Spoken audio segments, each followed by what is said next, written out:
안녕하세요. 저는 30대 평범한 남자입니다. 저는 이름만 대면 아주 잘 아실 외국계 회사에 다니고 있습니다. 결혼한 지는 3년이 채 안 되었습니다. 아버지는 일찍 돌아가시고 홀어머니를 모시고 아내와 함께 살고 있는데요. 아기는 아직 없고요. 아기가 없는 게 차라리 지금은 다행이라는 생각이 듭니다. 왜냐하면 저는 아내와 이혼을 생각 중에 있거든요. 이런 사연 채널에는 보통 아내들이 사연을 보내 시댁 욕도 하고 동서들 흉보고 하는 걸로 알고 있는데요. 저는 남자인데 이 사연에 빠지다 채널을 어떻게 알게 되었는지 여러분들 궁금하시죠? 저는 어머니와 아내와 같이 살고 있는데요. 제 어머니가 어디서 아셨는지 방에서 이 채널 유튜브를 밤마다 틀어두고 주무시는 거예요. 그래서 초저녁부터 몇 번 들어봤습니다. 그랬더니 마치 아침 드라마 같은 내용들이 나오더군요.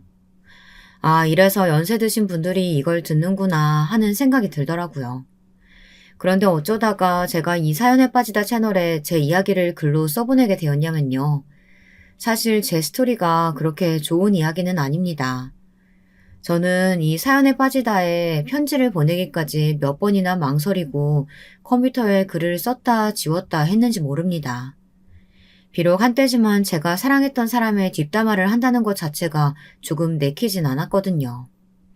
하지만 저는 제 아내의 이면을 알고 너무 무섭고 화가 나서 아내와 헤어지려고 하고 있습니다. 아직 소송 단계까지 가지는 않았지만 앞으로 그럴 계획을 하고 있습니다. 이쯤 되면 결혼한 지 3년도 되지 않아 왜 벌써 이혼을 하려 하는지 여러분들도 의아하시겠죠. 저도 망설이고 있습니다만 최근 일어난 일 때문에 더 이상 아내의 얼굴도 보기가 싫어졌습니다. 그래서 아내와 이혼을 결심하게 되었습니다. 저는 아내를 사내에서 만났습니다.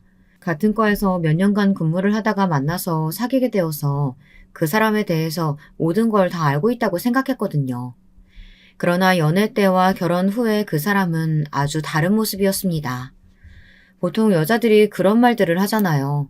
연애할 때 너무 잘해주던 남자가 결혼 후에 이기적으로 못되게 돌변한다고요. 그런데 저 같은 경우에는 정반대의 경우였습니다. 연애 때는 나만 바라보며 천사 같던 아내가 갑자기 돌변하더라고요. 그런 아내의 태도 변화가 저한테만 그런 거라면 어떻게든 참고 아내를 달래면서 살고 싶은 마음도 있습니다. 그러나 아내가 막대하고 못되게 군 상대가 다름 아닌 제 홀어머니였기 때문에 저는 아내를 용서할 수가 없었습니다. 그래서 저는 아내에게 복수를 하고 이혼할 결심을 하게 된 것이었습니다. 그럼 지금부터 저에게 일어난 슬프고 황당한 사건의 자세한 이야기를 하도록 하겠습니다. 저는 서울 강남 출신입니다. 하지만 소위 말하는 부자도 아니고 주류에 속한 사람은 아닙니다. 저희 어머니는 30대에 천상 과부가 되셔서 어린 저 한 사람만 바라보고 정말 죽을 힘을 다해 살아오신 분이거든요. 저는 아버지는 기억에 없지만 앨범을 보면 사진마다 항상 근엄한 표정을 짓고 계셨어요. 저희 어머니는 어느 때는 아버지가 좀 무서웠다고 하시더군요. 왜냐하면 제 아버지는 경찰관이셨거든요. 그 중에서도 강력계 형사셨습니다. 그런데 어느 날 범인을 잡겠다고 나가서 다시는 돌아오지 못하셨어요. 범인과 몸싸움을 하다 칼에 찔려 돌아가셨다고 하시더군요. 저는 그때 서너 살 됐을 때니까 아버지에 대한 기억이 나지는 않습니다. 아버지가 돌아가신 후 어머니는 안 해본 일 없이 고생하시면서 어린 저를 키우셨어요. 형편이 넉넉하지 못하니까 저는 자주 전학을 다녔습니다. 집주인이 월세를 올리면 꼼짝없이 이사를 가야만 했으니까요. 다른 아이들은 초등학생 때부터 동네 친구였으니 전학 간 곳에서 저는 친구를 사귈 수가 없었어요. 그래서 초등학교, 중학교 때 저는 좀 어두운 아이였습니다. 그러다가 제가 고등학교를 들어갈 무렵 어머니는 대치동에 있는 아파트 단지 내에 작은 반찬 가게를 오픈하셨습니다. 그 후부터 이사를 안 가게 되었던 것 같아요. 어머니는 반찬을 만드는 솜씨가 좋으셔서 단골들을 많이 확보하셨습니다. 입소문도 나고 다른 아파트에서도 손님들이 반찬 가게를 많이들 와주셨습니다. 그래서 저는 어머니가 번 돈으로 대치동에서 학원을 다니고 서울에 있는 명문대를 나오게 되었습니다. 제 자랑을 하는 것은 아니지만 저는 현역으로 연대에 합격했어요. 그랬더니 어머니는 눈물까지 보이시며 저에게 수고했다고 제가 자랑스럽다고 말씀하셨습니다. 제가 연대에 합격하자 제가 다녔던 학원에도 저의 이름이 걸리고 대치동 내에서도 어머니의 반찬 가게가 소문이 나기 시작했어요. 개천에서 용난 집이라고 하면서 말이죠. 고등학교 때 공부를 시작한 것 치곤 머리가 나쁘지 않았는지 연대 영문과에 입학을 하게 되었습니다. 다른 애들이야 재수를 한다고 해도 형편이 넉넉한 집들이 대부분이니 하려고만 하면 얼마든지 할 수 있었겠죠. 하지만 저는 대학을 합격했어도 등록금도 제대로 낼 형편이 못 되었습니다. 그래서 더더욱 재수는 꿈도 꿀 수 없었거든요. 그렇기 때문에 고등학교 3년 내내 죽어라 공부만 했던 것 같습니다. 어쨌든 대학에 들어오자 친구들은 당구장이다, PC방이다, 수능에서 해방단 신입생의 생활을 만끽했습니다. 하지만 저는 그럴 시간이 없었어요. 어머니가 빚을 내서 제 등록금을 주고 계신데 용돈까지 달라고 말할 수는 없었거든요. 그래서 저는 학교 앞에서 PC방 알바, 편의점 알바, 당구장 알바를 전전하면서 등록금 외에 제 용돈이나 책값 등을 충당했어요. 그러다 보니 집에는 겨우 잠만 자러 들어왔던 것 같아요. 1학년 때는 제가 명문대에 다니니까 중고등학생의 과외도 많이 들어왔습니다. 그런 알바들은 일주일에 한두 시간 하고 한 달에 거의 100만 원 넘게 벌었어요. 그래서 저는 처음엔 그게 꿀알바인 줄 알았죠. 그런데 중학생 남자아이들은 정말 말을 안 듣더라고요. 중2병이라는 말이 괜히 있는 것이 아니었습니다. 그 애들은 정말 내노라 하는 부잣집 자식들이라 제가 훈육을 할 수도 없었습니다. 그 애들을 훈육한답시고 잔소리를 했다간 그 애들이 부모님께 제가 못 가르친다고 선생을 바꿔달라고 했었거든요. 그러면 저는 하루아침에 일자리를 잃게 되는 거였습니다. 그런 돈만 많은 집안에서 인성은 삐뚤어진 아이들을 가르치다가 저는 스트레스로 죽을 것 같다는 생각이 들었습니다. 그 후부터 저는 과외를 하지 않았습니다. 그러다 1학년 마치고 군대를 갔습니다. 저는 최전방 철원의 수송병이었어요. 수송병은 운전을 잘해야 하는 거라 다들 운전면허를 따고 군대를 가죠.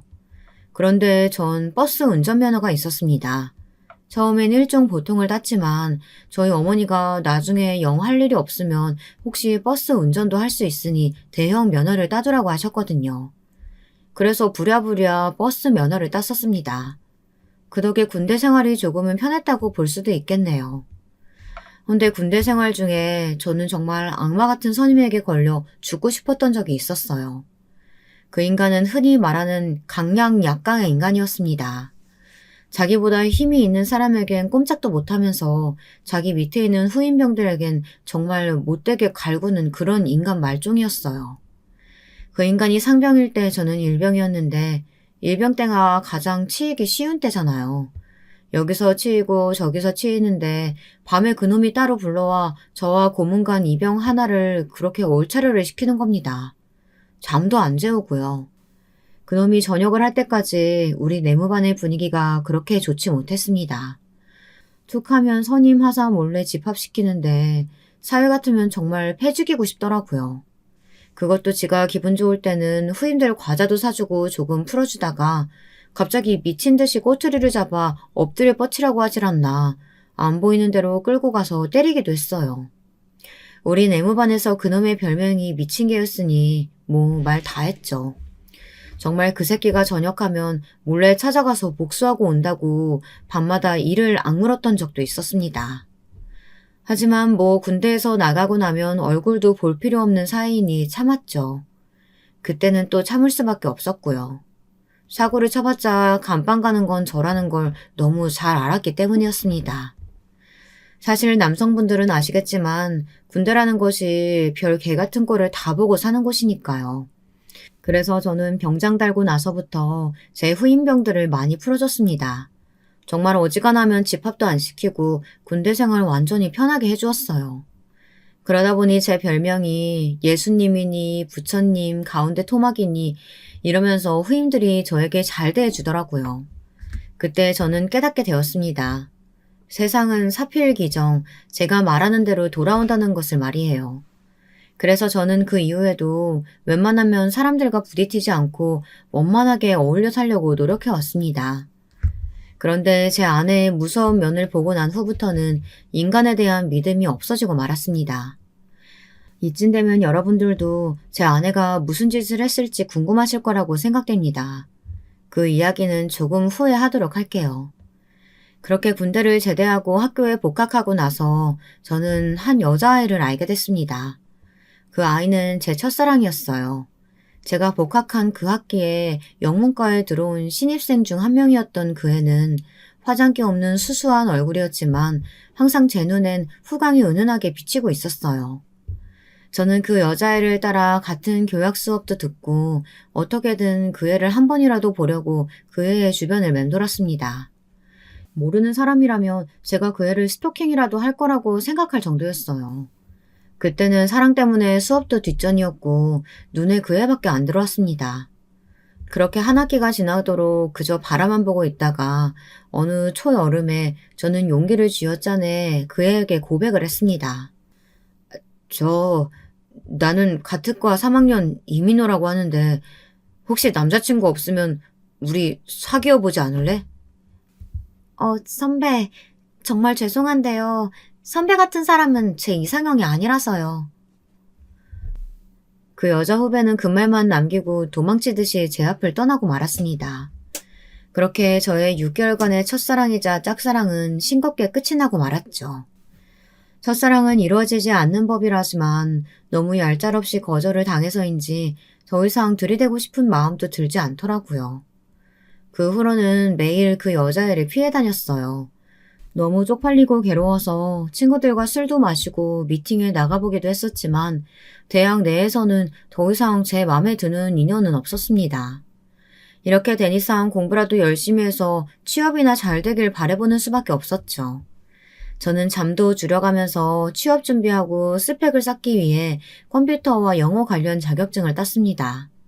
그 결과 저는 다행히 취업 준비 중에 4학년 2학기에 취업이 되었어요. 외국계 회사였고 제가 동경하던 곳이라 너무나도 기뻤습니다. 복지도 좋고 잘만 하면 미국 연수도 갔다 올 수 있는 곳이었거든요. 어머니도 제가 그 회사에 취업했다고 말씀드리니 너무나도 좋아하셨습니다. 그래? 이 애미는 잘 모르지만 거기 그래 그 텔레비전이나 나오는 그 인터넷 회사 맞지? 거기에 한 번에 들어갔더니 우리 아들 잘했어. 수고했다. 이 엄마는 아들이 해낼 줄 알았어. 어머니, 이제 고생 끝이에요. 제가 회사 들어가면 돈 많이 벌어서 어머니 반찬 가게 안 해도 먹고 살게 해드릴게요. 그것만이 제 꿈이에요. 아니다. 이까짓 거 하나도 안 힘들어. 난 너만 잘 되면 다 괜찮아. 이 애미 걱정은 하지 말고 열심히 일해서 돈 모으면 나중에 너 장가 갈 때 써라. 알았지? 취업에 성공하고 첫 월급을 받던 날 저는 어머니를 모시고 고급 초밥집에 가 처음으로 밥을 사드렸습니다. 어머니는 감격하셨는지 살다 보니 아들 덕에 이런 호각을 한다며 눈물을 글썽이셨습니다.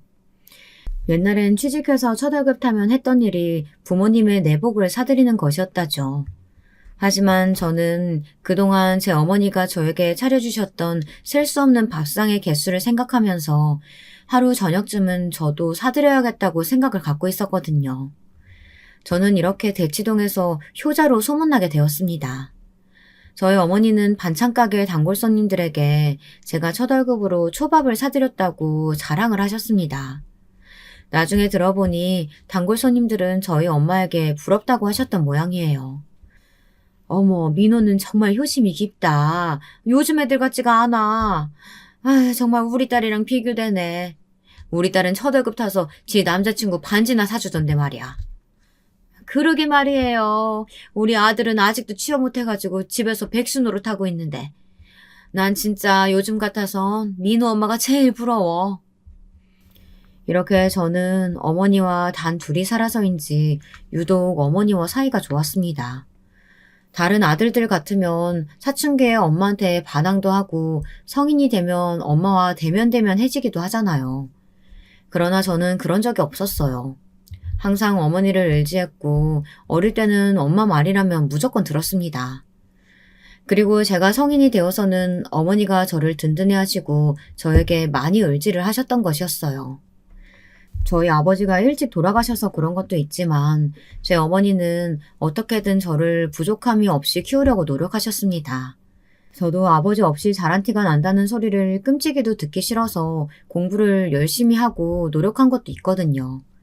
그러다 보니 저와 어머니 사이는 누가 봐도 좀 각별하게 보이기는 했습니다. 어쩌다 어머니가 제 옆에서 홍대 거리를 걷고 있으면 엄마가 아닌 큰 누나쯤으로 보는 사람들도 있었고요. 제 어머니는 그런 사람들의 시선을 은근히 좋아하셨습니다. 저도 어머니의 일을 돕다 보니 칼질도 저절로 잘하게 되더라고요. 주말에는 가게에서 간단하게 설거지도 하기도 하고 멸치나 나물 볶는 것들을 돕기도 했어요. 그런데 아내의 눈에 그런 것들이 좋지 않게 보였던 것 같습니다. 아내는 그런 시어머니와 제 사이를 질투하게 되었던 것 같아요. 다시 본론으로 돌아오면 아시다시피 저는 회사 생활을 하면서 아내를 만나게 되었습니다. 그때 아내는 저의 팀원이었습니다. 저와 3살 차이인 아내는 26살 신입사원이었는데요. 굉장히 자존심이 센 사람이었어요. 어느 정도였냐고 물으신다면 아내가 어떤 실수를 했는데 저희 과 과장님이 아내를 한번 혼내면서 이런 말을 하신 적이 있었습니다. 여자가 말이야, 능력이 없으면 이런 데 지원도 하지 말았어야지. 어쩌자고 자넨 내 얼굴에 먹칠을 했냐고, 어? 그 바이어가 어떤 사람인 줄 알아? 우리 회사에 10년 이상 광고 대주는 회사의 대표였다고. 그런 사람 전화를 그딴 식으로 받아? 과장님, 제가 잘못 대응한 건 사과드리겠습니다. 하지만 제 잘못과 제가 여자인 건 아무 상관없는데 첫 마디부터 여자가 어쩌고 하신 건 과장님도 사과를 해주셔야 할 것 같습니다. 아니면 저 이거 사내 감사팀에 문제 제기할 겁니다. 뭐야? 아니 새파랗게 어린 기집애가 뭐? 과장한테 지금 대드는 건가 자네? 그 과장님은 그때 이런 외국계 회사에 맞지 않게 뼛속까지 꼰대기질을 드러냈고 그 행동에 아내는 분노가 폭발해 사내 홈페이지 대나무 숲에 익명으로 그 과장의 만행을 고발해버린 것이었어요. 익명으로 제보하기는 했지만 정황상 그건 누가 봐도 아내였거든요. 나중에 그 사실이 밝혀지고 아내는 여사원들의 여왕으로 등극해버린 것이었습니다. 다들 과장님이 너무했다는 둥, 신입사원인데도 용기가 있다는 둥 하며 아내를 치켜세워 주었죠. 그 사건 이후로 아내의 별명은 페미니스트가 되었어요. 그 별명은 몇몇 남자 사원들이 자기들끼리 아내의 흉을 보면서 붙인 것이지만요. 그 정도로 저희 아내는 불의를 보면 못 참는 아주 자로잰 듯 반듯한 사람이었습니다. 저는 그 당시엔 아내의 그런 용사 같은 모습에 반했던 것인지도 모르겠어요. 저는 당장 아내에게 고백을 했습니다. 하지만 아내는 의외로 철벽을 치더군요. 나중에 들어보니 그때 아내는 저 같은 사람이 자꾸 빼빼마른 아내에게 고백했다는 게 믿어지지 않았고 자신이 없어 튕겼다고 하더라고요. 하지만 한번 반해버리면 저는 다른 것은 눈에 들어오지도 않았습니다. 제가 좋아하는 건 아내의 외모가 아니라 성격이었으니까요. 물론 그건 아내의 일부분만 보고 제가 멋대로 판단해버린 것이긴 하지만 말입니다. 저는 이번에는 포기하지 않기로 했죠. 그래서 아내를 항상 눈여겨보며 넌지시 잘해주었습니다.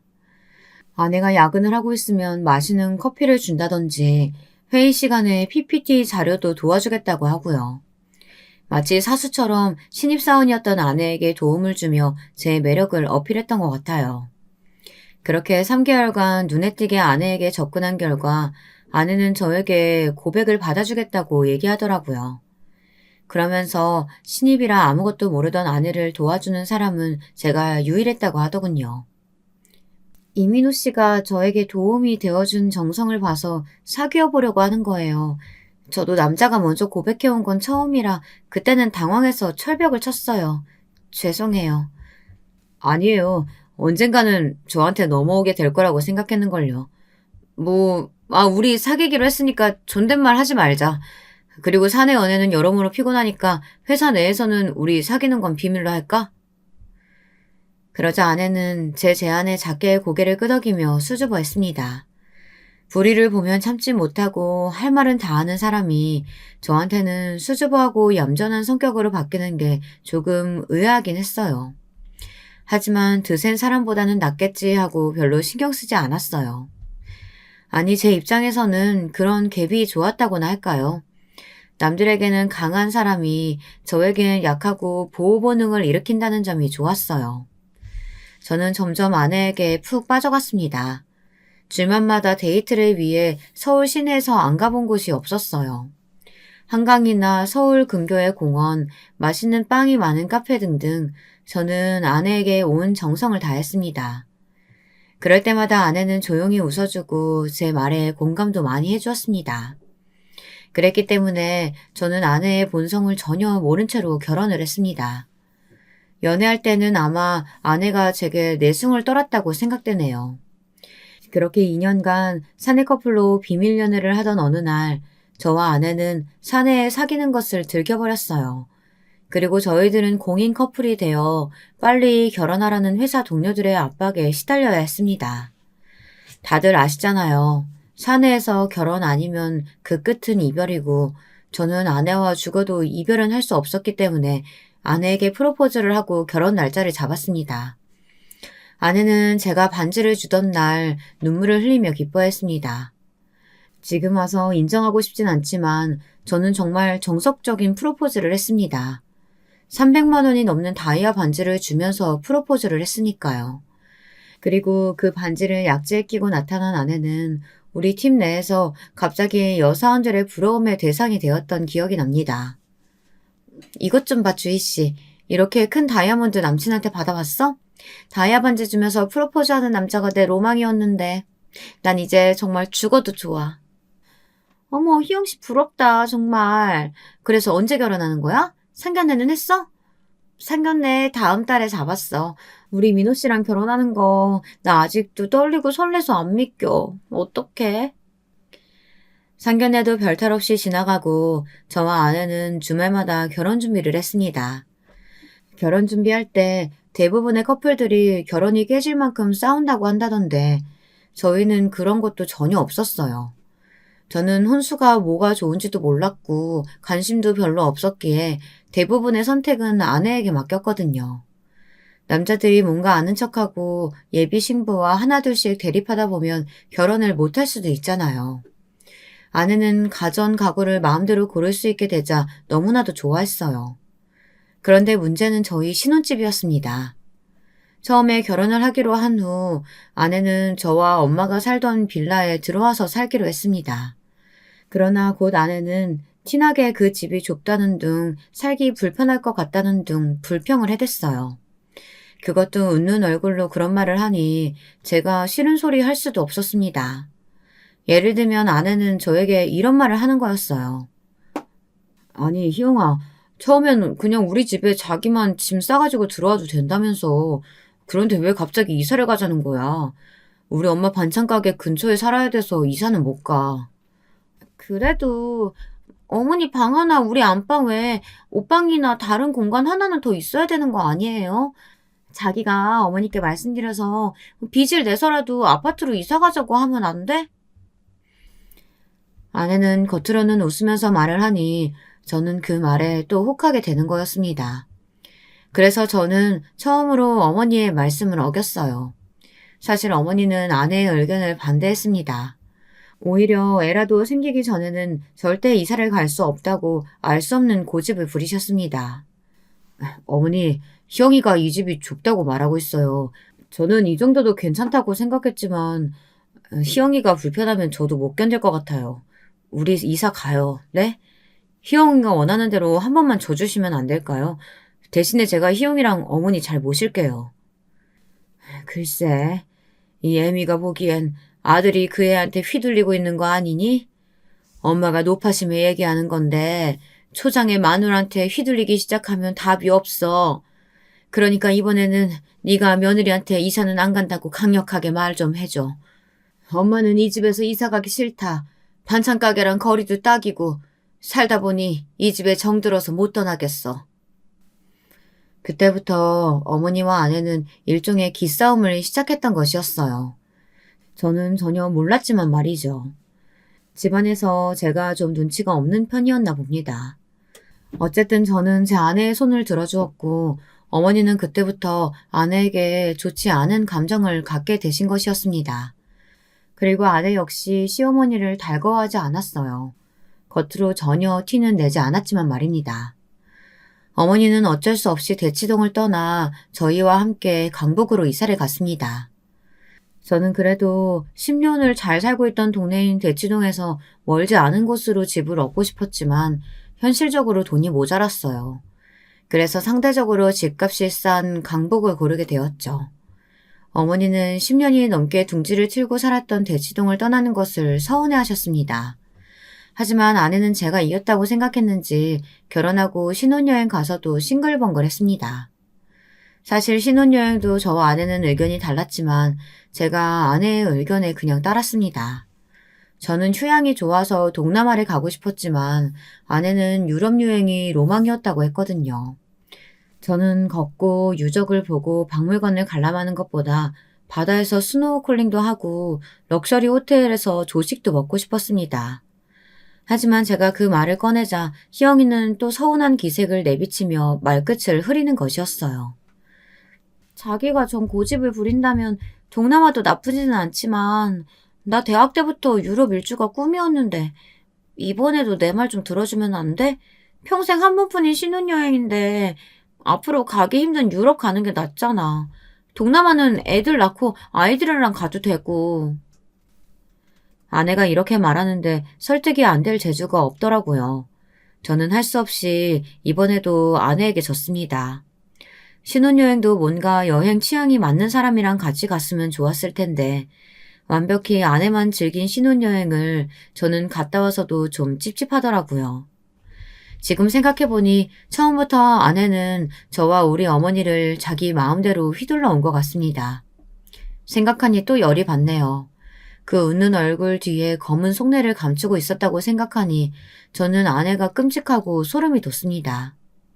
아무튼 신혼여행을 다녀온 후 처갓집에 처음 갔을 때 장모님은 진지한 얼굴로 제 손을 잡고 말씀하셨습니다. 장모님 본인 딸이지만 희영이가 가끔은 무서울 때가 있다고요. 처음 장모님께 그런 이야기를 들었을 때 저는 믿지 않았어요. 장모님이 그냥 저를 놀리려는 거라고만 생각했으니까요. 우리 희영이가 평소에는 얌전하고 착한데 말이야. 가끔 참을성이 좀 없어서 큰일일세. 어떤 한계점을 넘잖아? 그럼 갑자기 확 변해가지고 좀 폭력적이 된다네. 그러니 자네도 우리 희영이 비비 잘 맞추고 살아야 할 거야. 난 걔가 고등학교 때 그 애랑 한 번 싸운 적이 있는데 그 눈빛이 아직도 잊혀지지가 않아. 에이, 장모님 농담하지 마세요. 우리 휘영이 사귀면서 저한테 한 번도 대든 적 없고 너무 착했어요. 괜히 저 가지고 장난치시려고 하시는 말씀이시죠? 이 사람아, 난 정말 자네가 걱정돼서 그래. 내가 왜 비싼 밥 먹고 헛소리를 하겠어? 그 애 아빠도 걔가 한 번 성질 부리면 못 말려. 저는 모르는 사람들에게만 그 정의감 넘치는 아내의 모습이 어떻게 변한다는 건지 도저히 감도 잡을 수가 없었어요. 그래도 살면서 얼마나 부딪힐 일이 많겠어요. 저도 무난한 성격이고 저희 어머니도 함부로 시어머니 노릇을 할 분은 아니었거든요. 그래서 저는 장모님의 경고를 무시했었습니다. 지금은 후회가 되지만 말이에요. 그렇게 우리의 결혼 생활은 첫 1년간 별탈 없이 흘러갔습니다. 집을 구하는 것부터 혼수 가전까지 모든 것이 아내의 의도대로 흘러갔으니 평화로웠을 테죠. 만약 혹시 저나 우리 어머니가 아내에게 반기를 든다거나 불만을 토했다면 아내는 더 일찍 본색을 드러냈을지도 모르겠어요. 그만큼 아내는 결혼한 후에 교묘하게 모든 행사나 일들을 자기의 의도대로 움직여갔습니다. 저는 결혼하고 맞는 첫 어머니 환갑생신을 좀 성대하게 차려드리고 싶었습니다. 그래서 어머니 몰래 뷔페를 알아보고 있었어요.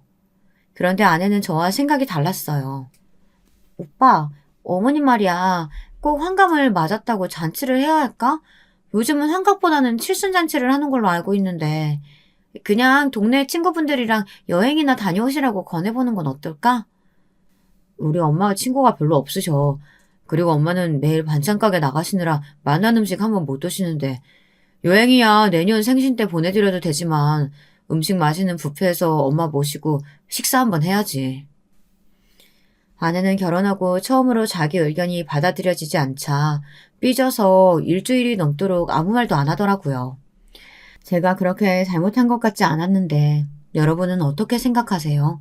제가 잘못했다 생각하시나요? 저는 아직도 잘 모르겠습니다. 어쨌든 결혼 후 처음으로 제 마음대로 어머니 생신잔치를 열어드렸습니다. 엄마 쪽 친척들도 모이고 아버지 형제분들도 오셨습니다. 제 결혼식 이후 1년 반 만에 가족들이 모이니 무척 시끌벅적했어요. 그리고 어머니는 그 분위기를 아주 좋아하셨고요. 역시 어머니의 마음을 잘 아는 것은 저였어요. 우리 효자 아들, 내 너마저 없었으면 어떡할 뻔했니? 네 아버지 그렇게 돌아가신 게 한이 되는구나. 아휴, 지금도 살아계셨으면 얼마나 좋을까. 어머니 고정하세요. 울지 마시고요.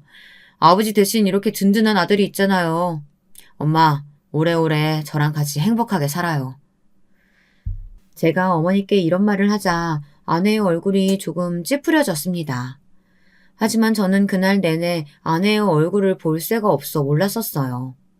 아내는 제가 너무 어머니만 생각하는 것 같다면서 서운했습니다. 하지만 그땐 그럴 수밖에 없었어요. 그날 환갑잔치의 주인공은 제 아내가 아니고 저희 어머니셨으니까요. 어머니의 기분이 상하지 않게 신경 쓰고 비위 맞추는 것도 아들이 할 일 아닐까요?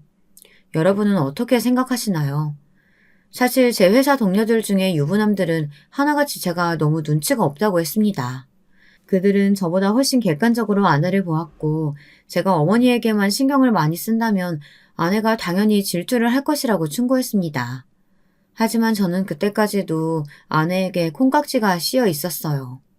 그렇기 때문에 그런 일은 절대 없다고 호언장담을 했습니다. 선배님, 제 아내가 얼마나 조용하고 얌전한 애인지 몰라요. 신입사원일 때 그 과장님한테 대들었던 건 과장님이 잘못하신 부분이었잖아요. 저라도 그런 상황에선 화냈을걸요? 아니야, 민호 씨가 몰라서 그래. 난 일적으로 희영 씨랑 같이 해야 하는 부분이 많잖아. 그럴 때 희영 씨 본성이 나와. 얼마나 무서운지 모를 거야. 그래, 모르는 게 낫지.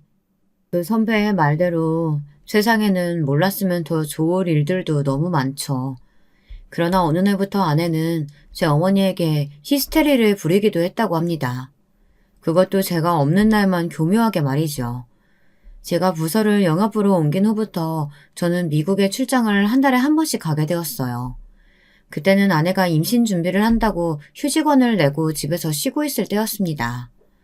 저는 산부인과에 가서 주사를 맞고 누워있는 아내를 두고 출장을 가게 되었어요. 이 상황이 조금 걱정되긴 했지만 출장을 미룰 수도 없는 상황이라 저는 어머니에게 아내의 간호를 부탁했습니다. 어머니, 희영이가 산부인과 갔다 오는 날은 좀 예민해 있거나 힘들어하니까 웬만하면 터치하지 말고 그대로 놔두세요. 그리고 저 다음 주 월요일에 오니까 한 일주일 동안 두 사람만 계시게 생겼네요. 우리 아내 좀 잘 부탁드릴게요, 어머니. 어머니는 걱정하지 말고 저나 몸 조심하고 잘 다녀오라며 웃으셨어요. 그러나 저는 그날따라 어머니의 웃음이 괜히 억지스러운 느낌이 나는 거예요. 저는 떨어지지 않는 발걸음을 겨우 떼어 미국 출장길에 올랐습니다. 낮에는 열심히 바이어들을 만나고 일을 했지만 호텔방에서 혼자 누워있을 때는 아내와 어머니의 얼굴이 보고 싶어 그 두 사람이 잘 지내고 있을지 궁금해졌습니다. 저는 호텔에서 침대에 누운 채로 어머니에게 전화를 걸었습니다. 뉴욕은 밤이지만 한국은 낮이니까요. 어머니는 반찬 가게에 계시겠거니 했어요. 하지만 어머니는 꽤 오랫동안 전화를 받지 않으셨습니다. 저는 괜히 조바심이 나서 이번엔 아내에게 전화를 해봤습니다. 하지만 아내 역시 전화는 받지 않았어요. 저는 슬슬 화가 났습니다. 아내가 받을 때까지 전화를 수십 번이나 했어요. 그랬더니 아내는 마지못해 받았다는 기색이 역력하더군요. 당신 무슨 일이에요? 나 물걸레 청소하느라 바쁜데. 어머니께 무슨 일 있어? 아까까지 수십 통을 전화했는데 안 받으셔서 말이야. 반찬 가게 쉬시나? 당신 내가 아니라 어머니 행방 알려고 나한테 전화한 거였어요? 됐어요. 어머니는 내가 통수하는 사람도 아닌데 그걸 내가 어떻게 알아요? 아내는 무뚝뚝하게 저에게 쏘아대더니 내가 뭐라고 말할 새도 없이 뚝 끊어버리고 말았습니다. 저는 너무 어이가 없더라고요. 이제껏 못되고 퉁명스럽던 사람이 그런다면 이해가 가는데 제 아내는 아니잖아요. 평소에 착하디 착한 사람이 갑자기 저러니 영문을 모르겠더라고요. 저는 아내에게 다시 전화하는 것을 포기하고 어머니가 받을 때까지 무작정 전화를 걸었습니다. 제 어머니는 잠을 주무시다 일어났는지 목소리가 많이 잠겨 있었어요. 왠지 모르게 울먹거리는 것 같기도 해서 저는 걱정이 되어 어머니께 안부를 물어보았습니다. 어머니 무슨 일 있으세요? 혹시 우신 거예요? 아니야. 울긴 누가 울어. 그냥 자다가 일어났는데 몸이 으슬으슬해서 그런 목소리가 나온 거야. 넌 밥 잘 먹고 미국에서 잘 보내고 있지? 네, 저야 뭐 잘 있죠. 근데 우리 희영이 기분이 안 좋은 것 같던데 무슨 일 있었어요? 며느리도 집에 잘 있지. 내가 오늘 감기 기운이 있어서 반찬 가게를 쉬었다. 그리고 나 약 먹고 계속 잘 것 같으니까 전화하지 마라. 전화를 끊고 저는 곰곰이 생각에 잠겼습니다. 어머니는 감기 같은 걸로 반찬 가게를 문 닫고 하실 분이 아니었거든요. 아무리 몸이 아파도 반찬 가게를 닫으면 큰일 나는 줄 아시던 분이 갑자기 감기가 걸렸다고 하는 것도 좀 수상했고 떨리는 목소리도 수상했습니다. 이런저런 생각에 빠지다 보니 저는 최악의 경우를 상상하고 말았어요. 그것은 제 아내가 어머니를 학대하고 괴롭히는 상상이었습니다. 방 안에서 꼼짝 말고 있으라고 어머니께 함부로 소리치는 아내의 모습이 자꾸 겹쳐 보여서 저는 침대에서 벌떡 일어나 정신없이 일을 하기 시작했습니다. 어떻게든 일정을 앞당겨 집에 한번 가봐야겠다는 생각이 들었거든요. 아무 일도 없다는 것을 제 눈으로 확인하고 안심했으면 하고 격하게 바라게 되었습니다. 그래서 저는 원래 일주일 일정이었던 출장을 하루 저녁 앞당겨 미국에서 출발했습니다. 당연히 어머니와 아내에게는 일정이 변경된 것을 말하지 않았습니다. 집에 몰래 들어가서 도대체 어떤 일이 일어났는지 보고 싶었기 때문에요. 제가 아내에게 전화를 한 것이 목요일쯤이었는데 토요일까지였던 일정을 앞당겨 금요일 오후 비행기를 타게 되었어요. 아내는 제가 토요일 오전이나 오후 비행기로 오는 줄 알고 있었으니까요. 저는 제발 제 예상이 전혀 틀렸기를 빌고 또 빌었습니다. 하지만 황당하고 어이없게도 제 예상은 보기 좋게 빗나가고 말았습니다. 제가 집에 도착하자마자 아내의 화난 목소리가 온 집안에 쩌렁쩌렁 울려대고 있었습니다. 아내는 어머니에게 소리를 지르느라 제가 들어오는 소리도 못 들은 모양이에요. 그런데 귀에 들리는 그 아내의 고함 소리의 내용은 제게는 더 끔찍했습니다. 어머니, 청소해놓으라고 한 지가 언젠데 아직까지 누워만 있어요. 제 말이 말 같지 않으세요? 얼른 일어나란 말이에요. 이 먼지 좀 봐. 어머니, 왜 이렇게 게으르세요? 예, 희영아. 시애미가 너무 힘이 들어. 나 정말 아프단 말이야. 청소는 네가 좀 해줘라, 어? 제발 나 좀 내버려둬. 어머니의 힘없는 목소리에 뒤이어 짝 하는 소리가 울려 퍼졌습니다. 저는 눈을 의심하고 귀를 의심할 수밖에 없었어요. 글쎄, 아내가 억지로 제 어머니를 일으켜 세우더니 따귀를 날려버리는 게 아니겠어요. 그리고 제 아내의 입에서 나온 말은 더 가관이었습니다. 시끄러워요. 어머니 꾀명 부리시는 거 제가 하루 이틀 봐요? 얼른 일어나서 방 정리하라고요. 아유, 냄새나. 어머니 방에서 노인네 냄새 나잖아요. 얼른 방 치우라고요. 어머니는 어안이 벙벙해서 며느리에게 맞은 뺨을 부여잡고 눈물을 흘리고 계셨습니다. 그 장면을 목격하자마자 저는 눈이 확 돌아버리고 말았습니다. 얼른 달려가서 어머니와 아내를 떼어놓은 후 어머니를 품에 감싸 안고 아내에게 소리쳤어요.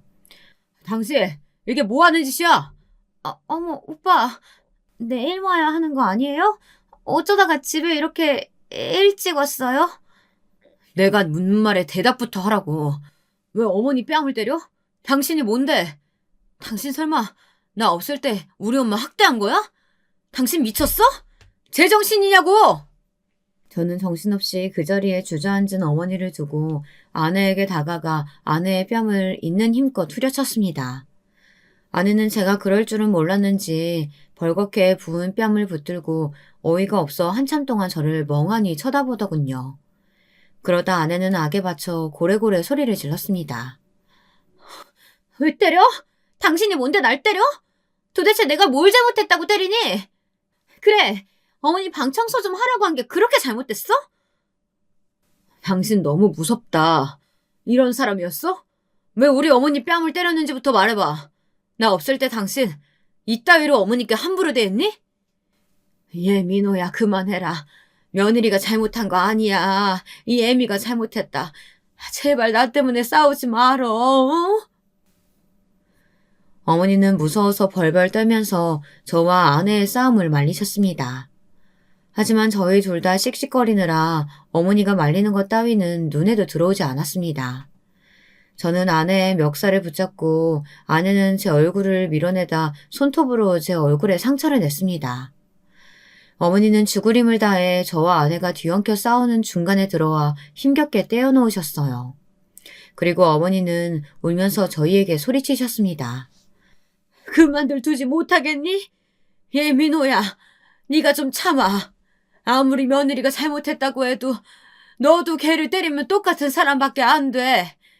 그리고 며느라가야, 내가 오늘은 정말 아프니까 청소 좀 안 해도 용서해달라고 빌기까지 했잖냐. 그런데 어떻게 내 뺨을 다릴 수가 있어? 정말 평소에 네가 나한테 어떻게 하는지 우리 아들한테 다 이야기해볼까? 응?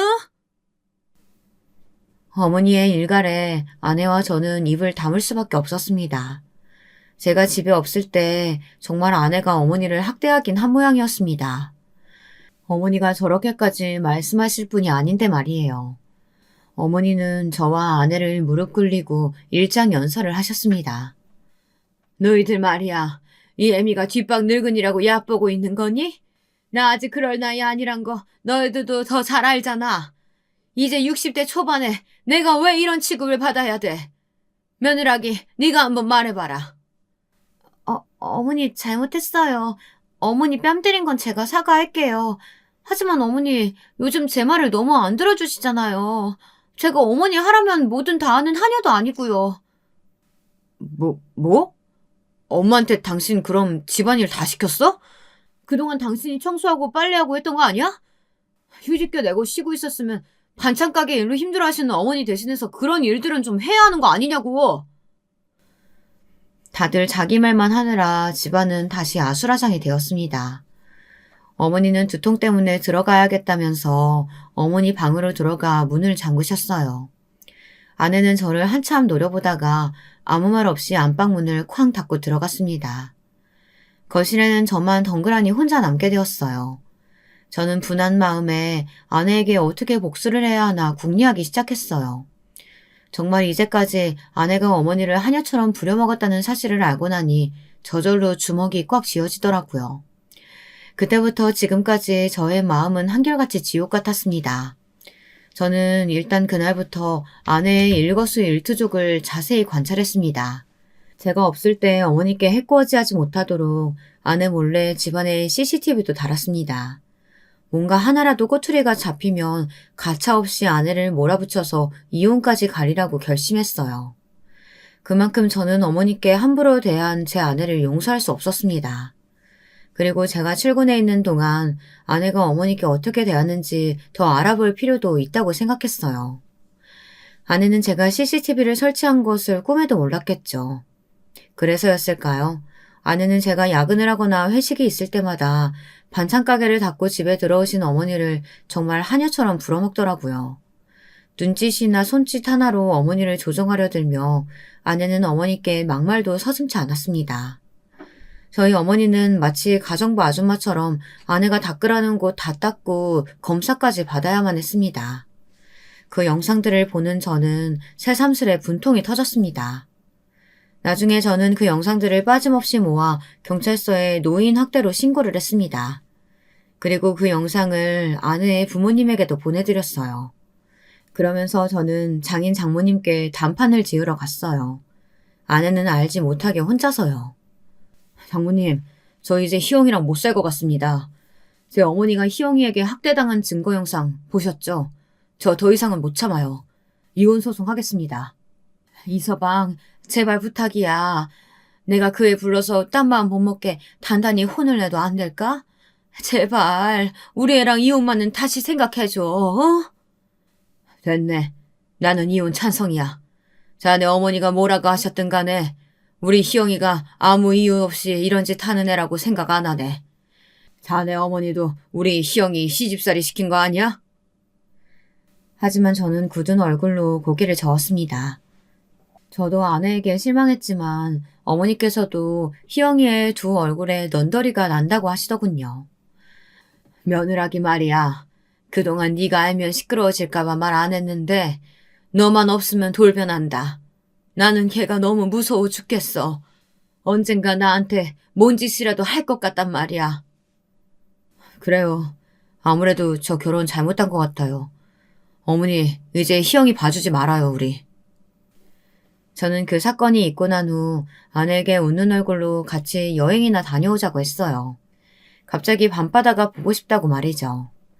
아내는 며칠간 저와 냉랭한 바람이 불다 갑자기 제가 부드럽게 여행을 제안해오자 그 미끼를 덥석 물고 말았습니다. 저는 그 여행에서 아내에게 통쾌한 복수를 해주겠다고 생각했거든요. 어머니는 집에 계시고 저는 어느 날 밤 아내와 둘만의 여행을 핑계로 동해바다를 찾아갔어요. 아내를 위해서 아주 예쁜 방을 잡았죠. 아내는 제 속도 모르고 들떠서 저에게 계속 말을 시켰어요. 제잘거리는 아내에게 적당히 웃으며 맞장구를 쳐주었습니다. 동해에 도착하니 아내는 밤바다를 보고 싶다고 하며 짐을 풀자마자 바닷가의 모래사장으로 갔습니다. 저는 그 뒤 몇 발자국 뒤에서 아내를 따라갔죠. 아내는 웃으면서 저를 돌아보았습니다. 오빠, 그럼 저번에 있었던 일은 나 용서해 주는 거지? 나 당신 화났을까 싶어서 말도 못 붙였단 거야. 어머니에게는 그렇게 할 수밖에 없었어.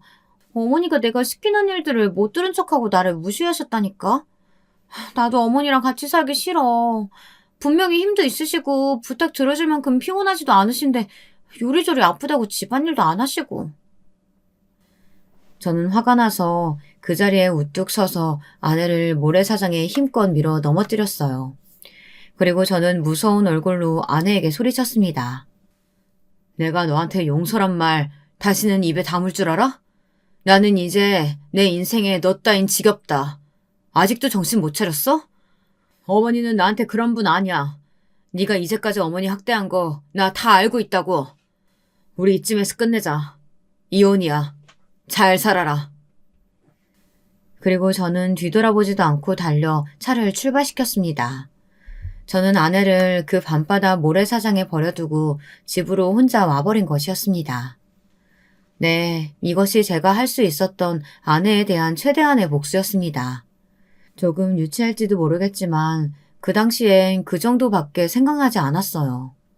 그렇다고 제 성질대로 아내를 때릴 수도 없었고 그렇게 되면 이혼 소송할 때 제가 가해자가 되니 여러모로 불리하니까요. 이것이 저와 아내 사이에 있었던 최근 사건입니다. 여러분들 어떻게 생각하시는지 궁금합니다. 제가 참고 아내와 이혼을 하지 말아야 할까요? 아니면 이대로 아내를 정리해야 할까요? 소송은 준비하고 있지만 저는 하루에도 몇 번씩 마음이 오락가락하고 심란합니다. 어머니는 제가 이혼을 결심했다고 하니까 그러지 말라고 말리십니다. 아내가 임신 준비를 위해 맞았던 호르몬 약 때문에 신경이 날카로워져서 그런 거라고 말이에요. 하지만 제 장인어른은 제 아내를 꼬드겨서 그냥 이참에 이혼하라고 압력을 넣고 계시는 중이에요. 제 사연은 여기서 끝입니다. 여러분들 부디 현명한 조언을 부탁드리며 이 글을 마치겠습니다. 긴 사연 들어주셔서 감사합니다.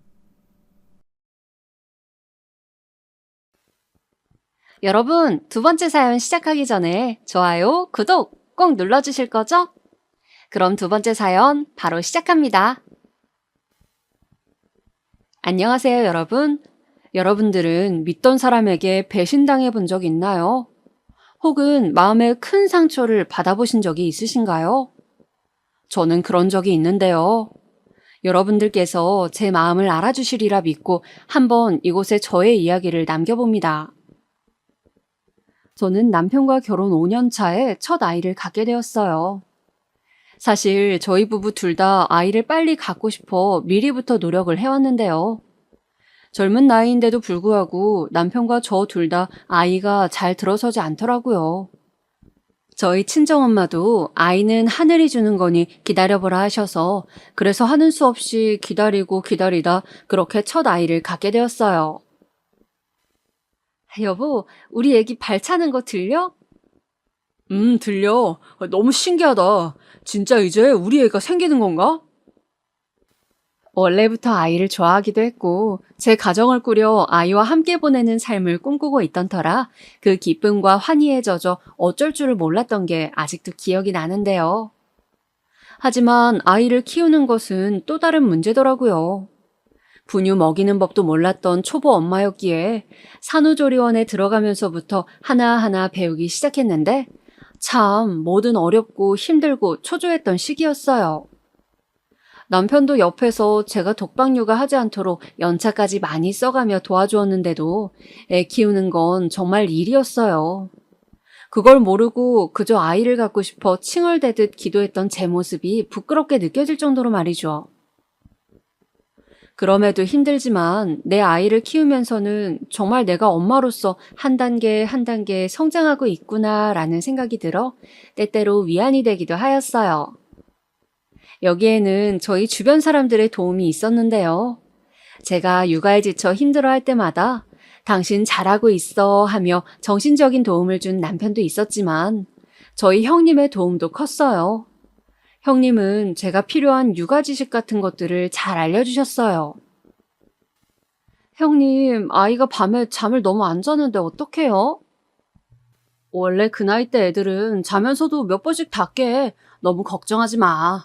그리고 자는 게 무섭다고 하면 수면등 같은 거 사서 살짝 켜줘.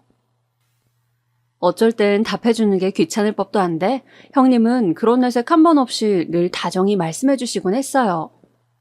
그래서 형님에게 가끔 생일날 아니어도 좋아하시는 곶감이나 떡을 선물해드리며 감사하다라는 말을 전하기도 했어요. 그런데 아이가 무럭무럭 자라날 그 시기 저희 집에 큰일이 터지면서 저 또한 불면증을 앓게 되었는데요.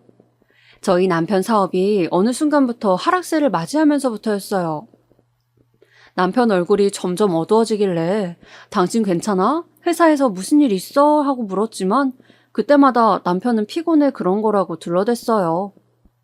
근데 어느 날 완전히 술에 떡이 된 남편이 내뱉은 말을 듣고는 상황을 알게 되었죠. 여보, 우리 집도 넘어갈지 몰라. 어떡해? 이제 끝났어. 다 끝났다고. 그게 무슨 말이야 갑자기? 끝났다니 뭐가 말인데? 회사 말이야. 내 회사. 이래서 사업은 손대지 말았어야 했나 봐. 눈물까지 고인 남편의 얼굴을 보는데 그냥 하는 소리가 아니라는 걸 알게 되었습니다. 정말 그 순간 너무 막막하다는 생각밖에 안 들더라고요. 머리가 텅 비어져 무슨 말을 해야 할지도 모르겠고 다음 날 당신 어제 말했던 거 무슨 말인지 사실대로 얘기해. 라는 제 말에 솔직한 회사 상황을 말해주는데 그야말로 청천벽력이더군요. 미안해, 여보. 일단 우리 집 팔아서 남은 회사비 정리하고 이사부터 가야 할 것 같아. 정말 미안해. 면목이 없다. 아니야, 어쩔 수 없지. 일단은 당신도 그럼 회사 잘 정리하고 있어. 나도 이사 갈지 말아보고 할 테니까 엄마한테 얘기해서 도움 받을게. 당시 시댁 쪽은 저희를 돌봐주실 여력이 안 되었기 때문에 저는 친정 부모님에게 어렵사리 부탁을 드려야 했는데요. 부모님은 이 소식을 들으시곤 조용히 낮은 한숨을 푹 쉬며 제 걱정을 잔뜩 하셨습니다.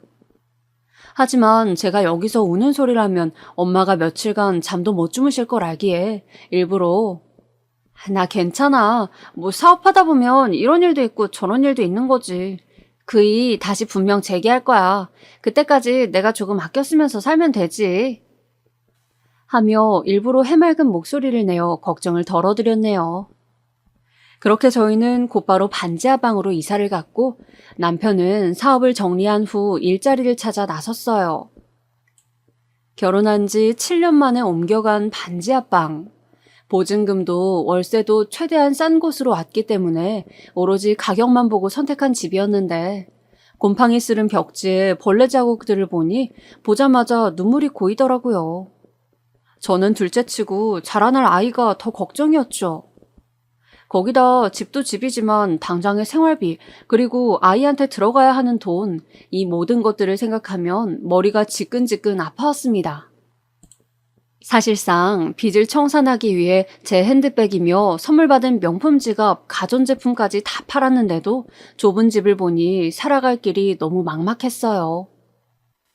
그땐 왜 이런 시련이 도대체 나한테 떨어진 걸까 하늘을 보며 원망하는 마음이 들었습니다. 도대체 이 끝이 어디인지 그때는 앞이 보이지 않는 컴컴한 미래에 저 또한 몇 번을 무너져 아이를 안고 울었네요. 그러던 어느 날 이런 저희의 소식을 들은 시부모님과 형님 내외가 저희를 시댁으로 부르셨죠. 동서 어떻게 된 거야? 동서는 그럼 그간 아무것도 몰랐던 거야? 네, 형님. 저는 모르고 있었네요. 아휴, 어떡하면 좋아. 무엇보다 형님이 제 걱정을 참 많이 해주셨습니다. 이제 애 키우고 힘들게 아등바등 할 나이에 이런 일까지 터져 어떡하냐면서요. 괜찮아요, 형님. 어떻게든 사라지겠죠. 누가 제 살림살이를 걱정하면 늘 반복했던 말을 그렇게 내뱉었지만 형님은 말은 그리해도 얼마나 마음이 지옥이겠냐며 제 손을 꽉 붙들어 주시더라고요. 그러면서 형님은 저에게 한 가지 제안을 했는데요. 그게 나중에 얼마나 큰일이 될진 상상조차 하지 못했습니다. 알았다면 결코 받아들이지 않았을 겁니다. 제 평생에 가장 후회되는 선택이니까요. 동서, 내가 부탁할 게 있는데 우리 애 아빠 회사가 바빠졌나 봐. 내가 필요하다 하네. 그래서 낮에 일을 해야 할 것 같은데 우리 애들이 걱정이야. 혹시 몇 시간만 우리 애들 좀 봐줄 수 있어? 돈은 섭섭하지 않게 챙겨줄게. 그때는 솔직히 형님 제안이 좋았어요. 어린아이 키우느라 어디 일할 데도 없고 형님네 애들 봐주며 제 애 보는 거니 딱히 힘들 것도 없었는데 그런 제안이 오히려 감사했죠. 어렸을 때부터 봐온 조카들 다 성격도 순둥하니 어려울 일도 아니었고요. 그렇게 형님네 애들을 봐주기로 한 시간은 1시부터 5시나 6시 정도까지였는데요. 처음엔 형님이 퇴근하고 들어오면 아유 고생했어 하며 제게 고마워하고 조금만 늦어도 헐레벌떡 뛰어들어오시며 미안해 동서 나 때문에 집 못 갔지? 라는 말을 하곤 했어요. 근데 그랬던 형님이 점점 변하더라고요. 사람이 변한 건지 아니면 원래 그런 사람이었던 걸 제가 모른 건지. 우선 형님의 요구사항이 늘어가더라고요. 말하자면 이런 식이었어요. 동서, 우리 하진이 하윤이 요즘 영어 공부 시작했거든. 열심히 하는 중이라 옆에서 공부하는지 안 하는지 감시 좀 해주면 안 될까? 별거 없어. 숙제 했는지 안 했는지 정도만 봐주면 돼. 그리고 애들 보면서 간식 같은 거 있잖아. 그런 것도 만들어 놔줘. 애들이 간식 안 먹으면 공부할 때 집중 안 된다고 불평불만 하거든. 아, 또 뭐가 있었지? 아, 맞다. 여유되면 저녁까지 부탁할게. 너무 염치 없지만 내가 요즘 바빠서 저녁 만들 시간도 없네. 아, 네, 알겠어요, 형님. 걱정 마세요. 영어 숙제를 검사해달라거나 아이들 간식 만드는 거 여기까진 괜찮았어요. 어차피 제 일이 아이를 돌보는 거였으니까요. 물론 새아이 돌보면서 이 모든 일을 해나가는 게 그리 쉽진 않았지만 그래도 고마운 형님네 애들이니 제 애들이라 생각하며 일하자고 생각했죠. 근데 저녁까지 만들어달라 하시니 거기까지 가서는 조금 저도 벅차더라고요. 형님 내외 식사하는 반찬인데 대충 할 수도 없는 노릇이고 이것저것 만들다 보면 몸이 너무 피곤해졌어요. 게다가 4~5시간만 봐주면 되는 거라 했던 형님이 점차 집에 들어오시는 시간이 늦어져 갔어요. 어느 날은 1시에 형님네 집에 갔는데 9시가 되어도 형님이 오시지 않더라고요. 그날은 하필 남편의 생일날이었어요. 남편이 집에서 혼자 저와 애들을 기다리고 있는 걸 빤히 아는데 형님은 연락 안 되지, 애들도 아직 어리니 그냥 나갈 수도 없지, 답답하더라고요. 그러다 나중에 11시나 되어서 아주버님과 함께 술에 취해 들어오셨는데, 동서 미안해. 내가 연락하는 걸 깜빡했다. 오늘 일이 너무 바빴거든. 회식이 있었어. 핸드폰 배터리도 나갔지 뭐야? 하시더라고요. 아주버님이 옆에서 아니 당신 그럼 연락을 했었어야지 하고 오히려 책망하시는데 기분이 그렇더라고요. 솔직히 집에 있는 저 생각했으면 자기 핸드폰 배터리가 나가도 누구 핸드폰을 빌려서든 연락할 수 있는 거잖아요. 심지어 제가 남편 생일인 거 그 전전날부터 말을 해놓았거든요. 왜 이렇게 배려가 없는 건지. 그래도 저에게 계속 미안해하시는 형님 얼굴을 보니 거기에 대고 화를 내기도 그래. 알겠어요, 형님. 그래도 다음번엔 미리 연락 좀 주세요. 무슨 일 있는 줄 알고 걱정했거든요. 하며 좋게 마무리했어요.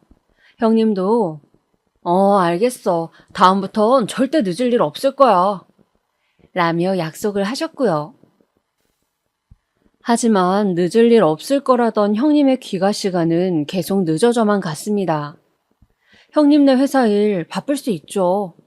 근데 저도 집안일도 해야 하고 남편 밥도 차려줘야 하는데 형님이 늘 8시를 넘겨오시니 어느 순간부턴 제 생활이 없어지더라고요. 거기다 매번 동서 부탁 좀 할게 하면서 당일날 통보를 하시는데 기분이 상당히 언짢았습니다. 그래서 형님에게 한 번은 대놓고 말을 했습니다. 저 형님, 요즘 일이 많이 바쁘세요? 제가 다른 게 아니고 집에 가야 할 시간이 있어서요. 조금만 일찍 들어와 주실 순 없으세요? 근데 그날따라 컨디션이 안 좋아 보이셨던 형님은 제 말이 뭐가 그리 기분이 나빴는지 인상을 콱 찌푸리더라고요. 그러면서 동서, 나도 일하는 거 무지 피곤해. 근데 회사 상황이 자꾸 이렇게 되는 걸 어떡해? 하며 화를 내더군요. 제가 어이가 없어 말을 못하고 서 있자 거기다 한마디를 덧붙이셨어요. 그리고 동서, 내가 동서한테 일 봐달라고 한 건 동서 위해서 한 일이야. 다른 사람 고용할 수도 있었는데 동서네가 형편이 워낙 딱하니까 그래서 나름대로 배려한 건데 그게 그렇게 못마땅할 일이야? 무슨 상황인가 싶었습니다. 못마땅할 일이 아니고 제가 형님네 있어야 할 시간이 길어지자 저희 집 일을 못하게 된다는 이야기였는데 왜 이리 감정적으로 반응하시는 건지 이해할 수가 없었죠. 그래서 저도 화나는 마음을 참고 차분하게 설명을 드렸더니 그제야 알겠다며 신경질적인 태도를 가라앉히더라고요. 미안해. 나도 모르게 동서한테 화를 냈네. 동서가 이해 좀 해줘. 회사 일이 힘들다 보니까 많이 예민해졌나 봐. 일단 형님의 사과를 받긴 했지만 어쩐지 그날 형님이 한 말을 잊기가 힘들었습니다. 우리 집 형편이 딱하니 배려해줬다는 말, 그 말이 조금 자존심 상하더라고요. 물론 형님 입장에서야 정말 배려일 수 있겠지만 제가 많은 돈을 받고 일하는 것도 아니고 단돈 30만 원을 받고 일하며 다른 도우미 아주머니 쓰시는 것보다 훨씬 많이 일해드리는데 오히려 형님이 감사해야 할 일이 아닌가 싶었죠. 아마 그때부터였을 거예요. 형님에게 그렇게 마음 상하는 일이 한두 가지씩 늘어가면서 저도 모르게 거리를 두게 되더군요. 그러던 어느 날이었습니다. 아마 아주버님 생일날이었을 거예요. 처음엔 형님이 애들 데리고 다 같이 외식을 하자고 하길래 그러자고 했습니다. 저도 아이들도 오랜만에 나가 바람도 쐬고 갈비를 먹을 생각에 애들도 들떠 있었어요. 근데 당일날 형님이 말을 바꾸더라고요. 아무래도 코로나 시국이고 밖에 나가 괜히 걸리기라도 하면 낭패이니 집에서 먹자고요. 그럴까요, 그럼? 생각해보니 그게 낫겠네요. 남편한테도 전달할게요. 그래서 말인데, 동서가 생일상 좀 차려줄 수 있나? 생일상을요? 동서 음식 솜씨 좋잖아. 배달 음식 말고 동서 솜씨 발휘해서 음식 만들어봐. 내가 몇 가지 목록을 만들어 놨는데, 이거 보면서 참고해서 만들어. 어려워 보여도 레시피가 나와 있어서 금방 만들 수 있을 거야. 이걸 다요? 30가지나 되는데요, 형님? 아유, 별로 안 돼. 하다 보면 금방 할걸? 그럼 나는 동서만 믿고 출근한다. 형님이 요리해달라고 건넨 목록은 A4 용지 하나를 가득 채우고도 남았습니다. 중간중간 레시피랍시고 필요한 재료들이 적혀 있긴 했는데 자세하지 않아 제가 인터넷에서 하나하나 다 찾았어야 했어요. 사실 장을 보는 것부터가 일이었죠. 애기들을 챙기며 그 많은 음식 재료들을 사고 낑낑거리며 짐을 들고 택시를 타는데 이게 무슨 고생인 건가 싶었습니다. 거기다 애들은 계속 칭얼거리지 마트에서도 이거 사달라 저거 사달라 조르는데 온 기가 다 빨려 들어가더군요. 요리를 하면서도 사실상 이렇게 휘황찬란하게 먹을 거면 뷔페나 레스토랑을 가는 게 낫지 않을까 싶었는데 그래도 시작한 것인지라 어떻게든 인터넷을 찾아가며 하게 되더라고요. 준비할 수 있는 시간이 많지 않아 정말 화장실도 못 가고 울며 겨자 먹기로 기계처럼 음식을 만들어내야 했죠. 그리고 한 8시쯤 되어 형님과 아주버님이 칼같이 들어오셨는데 남편도 함께 있더군요. 중간에 같이 만나왔어. 동서, 그나저나 음식 냄새 좋다. 고마워, 수고했어. 동서, 내가 따로 돈은 더 챙겨줄게. 장 본 거 영수증 있지? 그거 줘. 형님은 만들어준 음식에 흡족해 하시며 상 차리기만 도와주셨습니다. 생일상이 차려지고 다 같이 음식을 먹을 때까지도 분위기는 화기애애했어요. 애들도 음식을 잘 먹었고 아주버님도 자기 생일인데 이렇게까지 챙겨주는 게 너무 감동이라며 고맙다는 말씀을 하시고요. 평소 과묵하신 분이 그렇게까지 말해주시니 마음도 좀 누그러졌습니다. 근데 일은 그 이후 일어났어요. 밥을 다 먹고 냉장고에서 케이크를 꺼냈는데 아이를 데리고 씻으러 간 형님이 갑자기 비명을 지르는 겁니다. 어머나, 이게 뭐야? 뭐가요, 형님? 무슨 일 있어요? 아니, 이것 좀 봐, 동서. 우리 애 발목에 피멍이 들었잖아. 어머, 몰랐어요, 형님. 제가 오늘 하도 정신이 없어서. 동서. 아무리 정신이 없었다 해도 이게 말이 돼? 애는 챙기면서 했었어야지. 무슨 일이야, 당신? 왜 그래? 형님이 난리를 피우자 아주버님부터 남편까지 모두 달려오셔선 이 광경에 끼게 되셨습니다. 남편은 그 와중에 멍하니 지켜보고만 있더라고요. 아마도 아까 장을 보다가 잠깐 하윤이가 넘어졌었는데 그때 발목이 어디에 부딪혔나 봐요. 죄송해요, 형님. 일단 제가 연고라도 얼른 가져올게요. 됐어. 지금 이게 사과로 끝날 일이야? 내가 이런 문제에 얼마나 예민한지 몰라서 이랬어? 애가 넘어질 것 같으면 잡아줬어야지. 형님, 죄송한데 제가 오늘 워낙 바빴던 거 아시잖아요. 기가 막혀? 변명 듣기 싫어. 동서, 엄연히 우리 집에서 일하는 사람이야. 그럼 일하는 사람답게 할 도리는 해야지. 아님, 동서는 자기 주제를 몰라? 내가 주는 돈이 우스워? 이만 돌아가. 동서 얼굴 보고 싶지 않아. 서방님도 애들 데리고 돌아가세요. 일하는 사람답게 할 도리, 네 주제를 알아라. 그 험악한 말들이 저를 사정없이 찌르더군요. 아니, 이게 그렇게 죽을 죄를 지은 건가요? 제가 여러분들에게 묻고 싶습니다. 사람이 하지 못할 양의 일을 시켜놓고 잠깐 자기 애가 바닥에 넘어져 다쳤다며 죽을 죄를 지은 사람으로 모는데 어이도 없고 당황스러워 눈물이 나려 하더라고요. 결국 그날 남편과 함께 터덜터덜 버스를 타고 집으로 돌아올 수밖에 없었습니다. 참 서럽더군요. 왜 내가 이런 일을 당해야 하는 건지.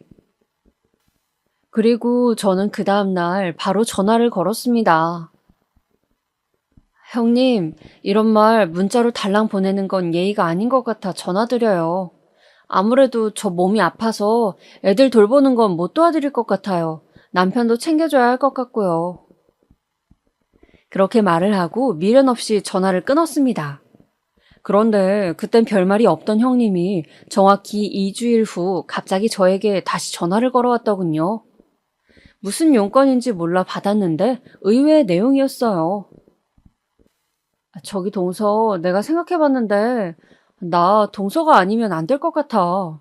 사실 다른 분을 소개받아 써보기도 했는데 일하는 게 영 내 마음에 안 들기도 하고 애들 맡기는 일이다 보니 솔직히 다른 사람 손에 맡기는 것도 겁나더라고. 요즘 별의별 뉴스가 다 나오잖아. 그래서 말인데 동서가 다시 와서 우리 애들 좀 봐주면 안 될까?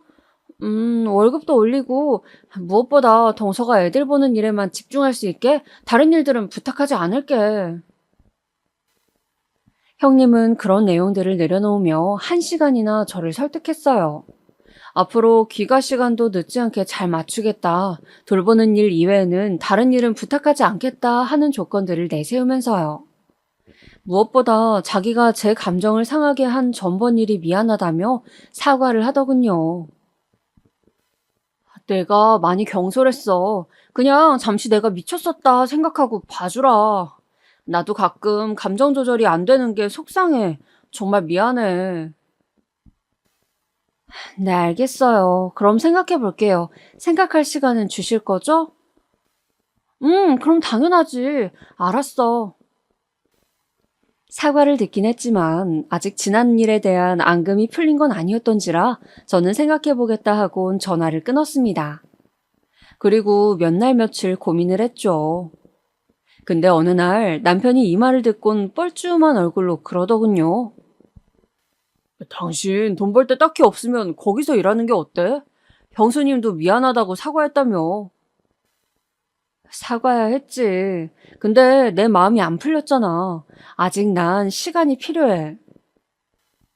알았어, 당신 마음. 아니, 근데 다른 게 아니고 사실 내가 이번 달 생활비 못 갖다 줄 것 같아서 그래. 뭐? 생활비를 못 준다고? 설마 당신 직장 잘렸어? 남편은 아무 말 없이 고개를 푹 수그리고 있더라고요. 어떻게 들어간 직장인데.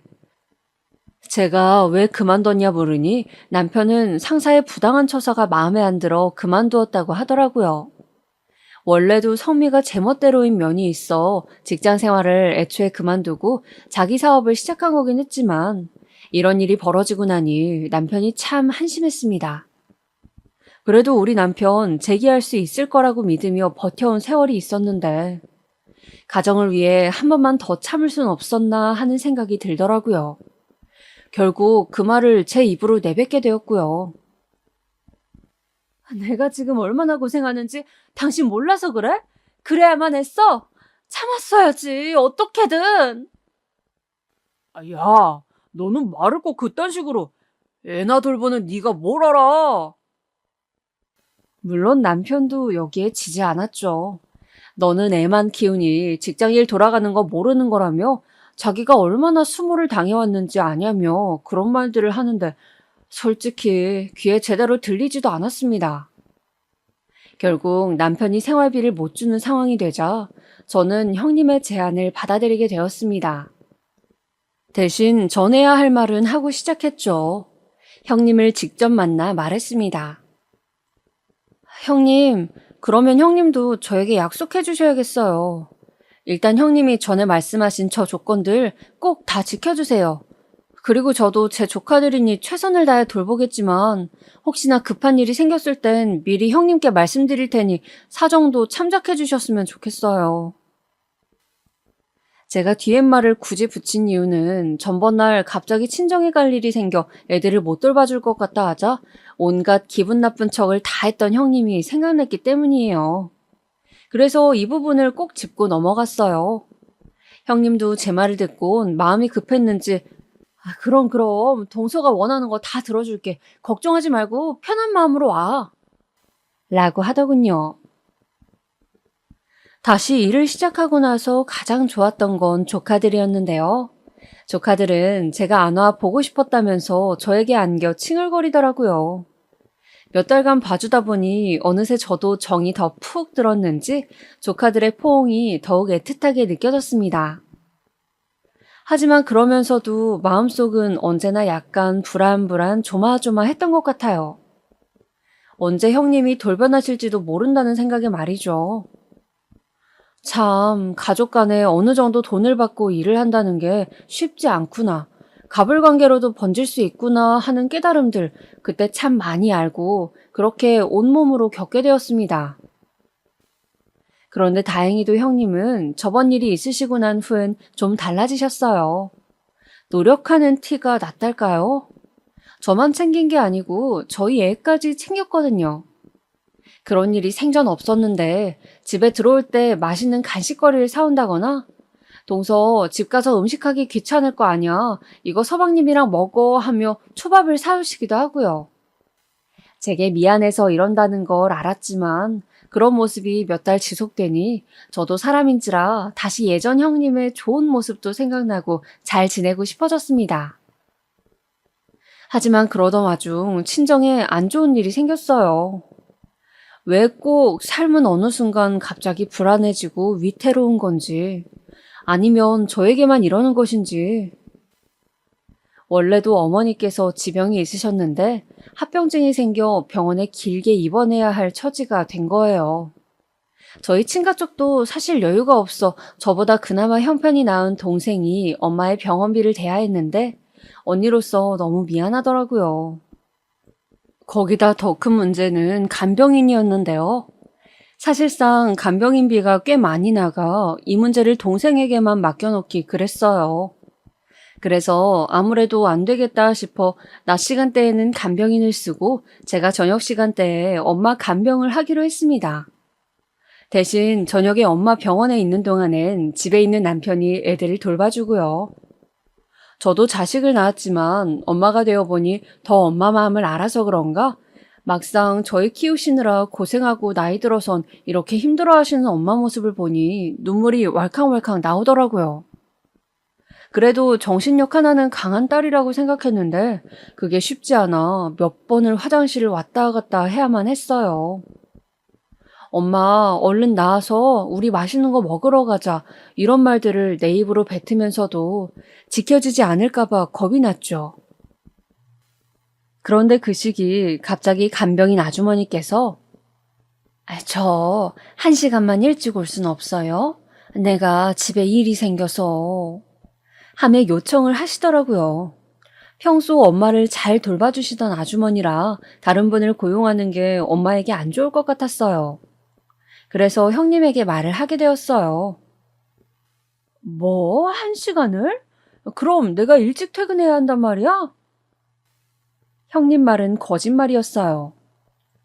아주버님 말로는 형님이 이제 회사 안 나오고 집에서 애를 봐도 된다고 했는데 형님은 집에 있기가 싫으셨던 건지 회사를 계속 나가신다 했고 며칠 보다 보니 늘 쇼핑백들을 몰래 들고 오는 게 회사 나가는 핑계로 주변에서 쇼핑하고 차 마시고 놀다 들어오는 것 같았거든요.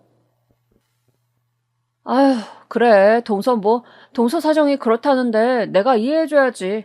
알겠어. 또 그만두면 안 되잖아. 거기다 이 말투. 마치 자신이 큰 성심 쓰듯 집에 일찍 들어온다는데 상당히 거슬렸습니다.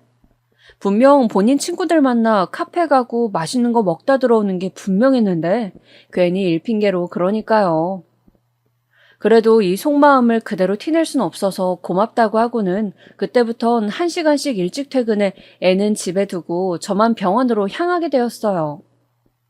그런데 참 왜 이리 사람 인생이 짧고 허망한 건지.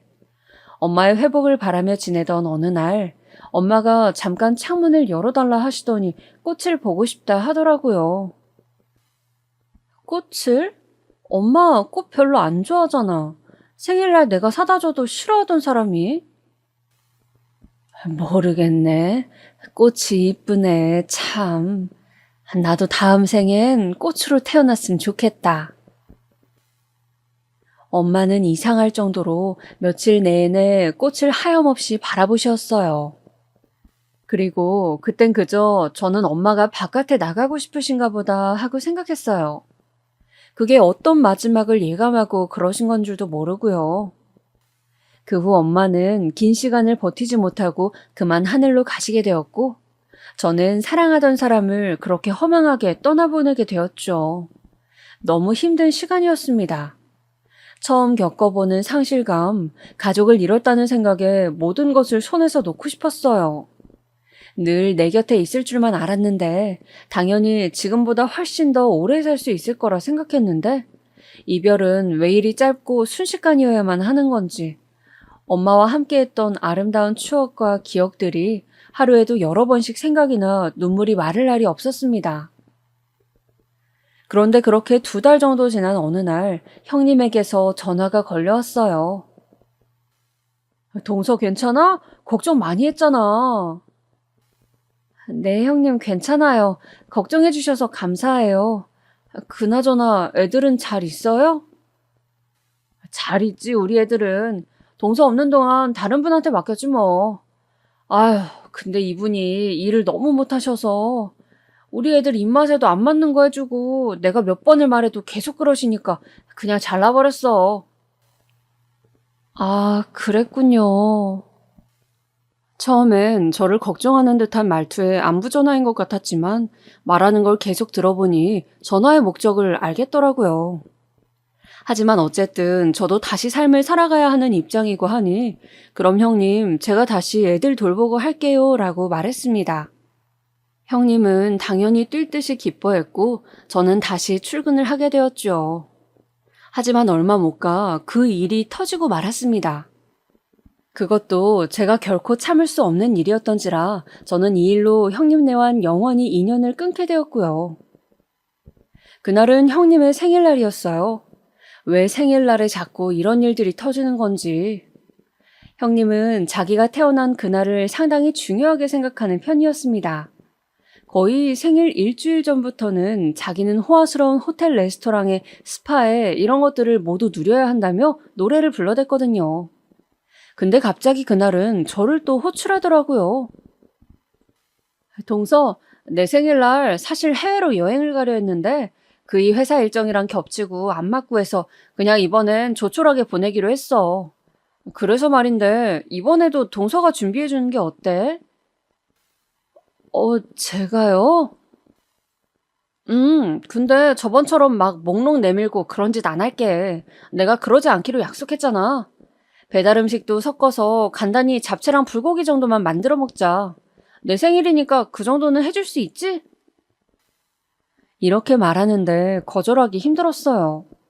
거기다 배달 음식을 섞어도 된다 하니 형님이 많이 변하긴 했구나 하는 생각이 들었습니다.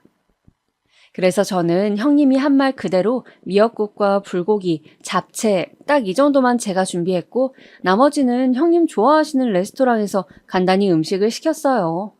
근데 그렇게만 준비해도 상이 꽤 그럴듯하더라고요. 그렇게 형님과 아주버님이 돌아오신 후 약속하던 시간에 맞춰 폭죽을 터뜨리는 이벤트도 하고 분위기 좋게 시작했습니다. 하지만 형님 얼굴이 상을 보더니 확 굳어지시더라고요. 접시에 담아놓긴 했지만 모양새를 보곤 아신 거죠. 동서 이거 배달 음식이지? 동서 정말 시켰구나. 아니 나는 그냥 한 말인데. 네? 저는 형님이 그렇게 해도 된다길래.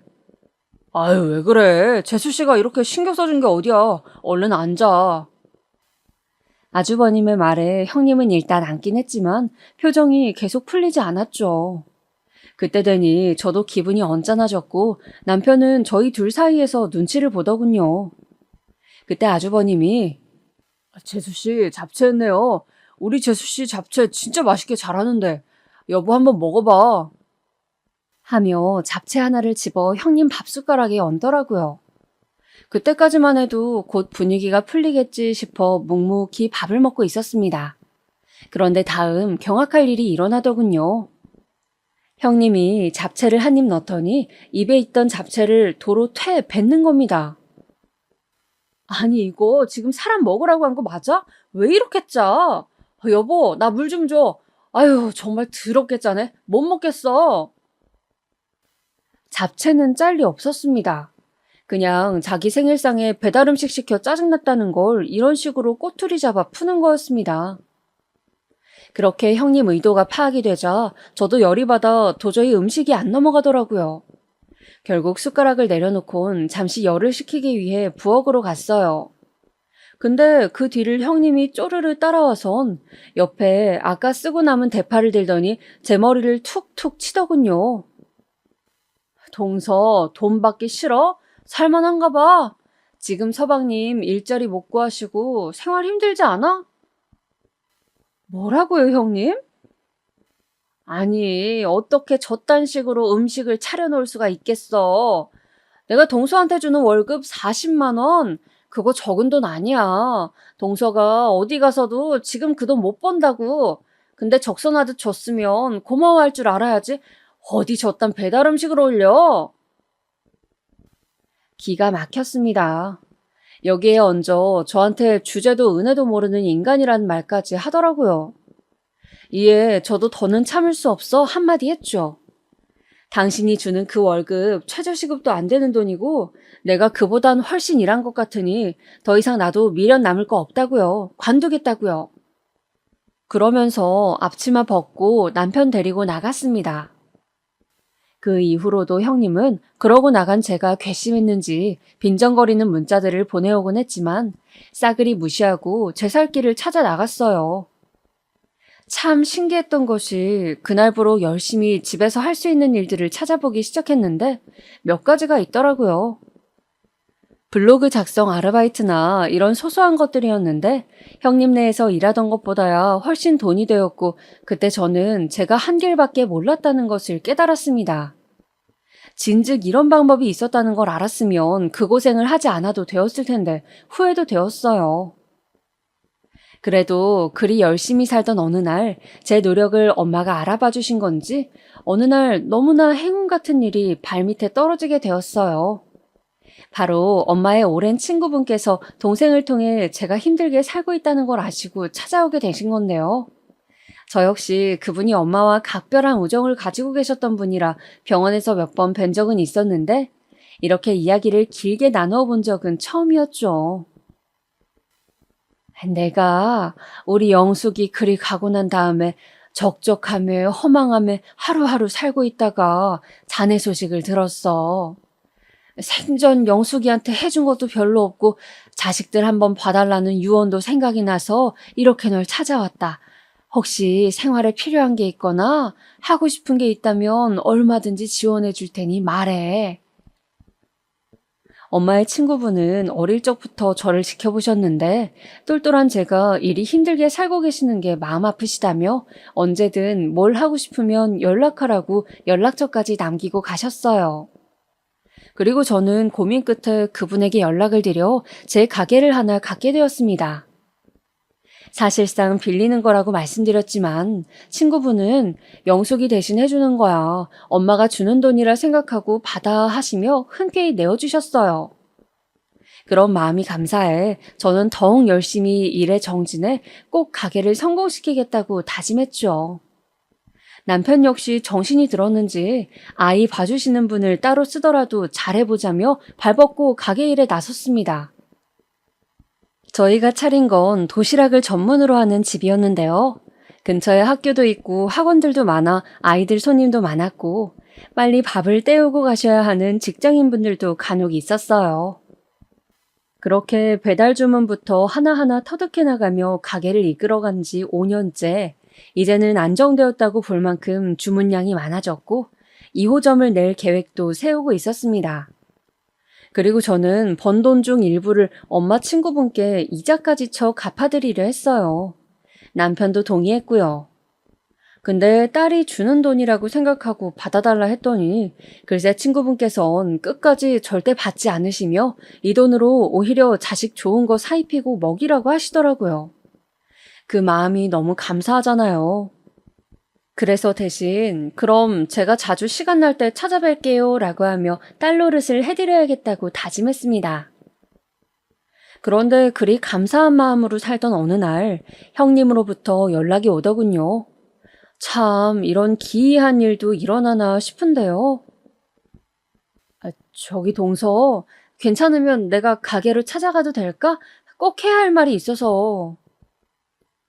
그간 몇 년간 보지도 연락도 안 왔던 형님이 갑자기 가게로 오겠다고 하더군요. 그러더니 그 다음날 바로 찾아와선 비굴한 웃음을 보였습니다.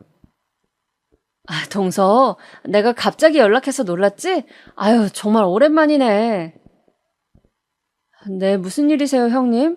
설마 돈 빌려달라고 오신 건 아니죠? 어? 제가 모를 줄 알았어요? 저도 아주버님 통해 들었어요. 사업 어려워지셔서 힘들다고요.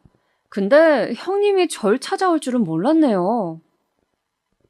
형님은 제 말에 당황해하며 얼굴을 붉히더라고요. 사실 저는 알고 있었어요. 이미 아주버님 사업이 어려워지셨다는 소식을 1년 전부터 들었으니 찾아온 목적이야 돈이겠죠. 근데 어이가 없더라고요. 대파로 제 머리까지 치며 주제도 은혜도 모른다고 하시는 분이 이제 와서 제게 돈을 빌리려 한다는 게요. 그래서 저도 똑같이 해주었습니다. 마침 옆에 대파 하나가 있길래 대파로 형님의 머리를 치며 말했습니다. 형님, 조금 그렇네요. 이제 와서 저한테 돈을 빌려달라고요? 아니, 너무 염치 없으신 거 아니에요? 아무리 힘들어도 그렇지 대파로 이렇게 제 머리까지 치셔놓고 뻔뻔하게 여길 올 생각을 하세요? 그게 동서. 아니, 그땐 내가... 무슨 변명하시려고요? 저 그 변명 듣기 싫은데요? 형님도 그러셨잖아요. 제 변명 듣기 싫다고. 지난 일은 우리 다 잊고 잘 지내자. 가족이잖아. 우리 애들 생각 안 나? 애들이요? 안 부끄러우세요, 형님? 형님은 제 애가 있는 와중에도 머리 쳐넣으시고 애들 핑계로 동정심 구걸하지 마시고 이제 그만 꺼지세요, 형님. 그렇게 형님은 대파를 치우지도 못하고 울먹거리더니 꺼지라는 한마디에 쏜살같이 가게 밖으로 튀어나가 버렸습니다. 그 모습을 보며 참 저 인간은 왜 저러고 사나 싶어 순간 안쓰러움이 들 뻔했어요.